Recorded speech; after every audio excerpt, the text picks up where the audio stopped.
فاسألوا أهل الذكر إن كنتم لا تعلمون.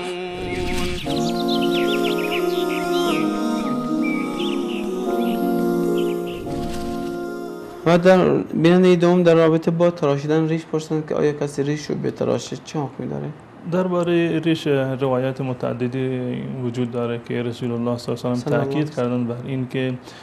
ریش را بلند بکنید، بگذارید، رهایش بکنید، یا تعبیرهای متفاوتی در احادیث رسول الله صلی الله علیه و آله وجود داره که این احادیث هم صحیح هستند و هم از گفتار رسول الله صلی الله علیه و آله ثابته که امر کرده به اعفاء الله و هم از عمل ایشون هم ثابت هست که به اصطلاح این جزء عادات هست و جزء مواردی هست که رسول الله صلی الله علیه و آله به اون تاکید کرده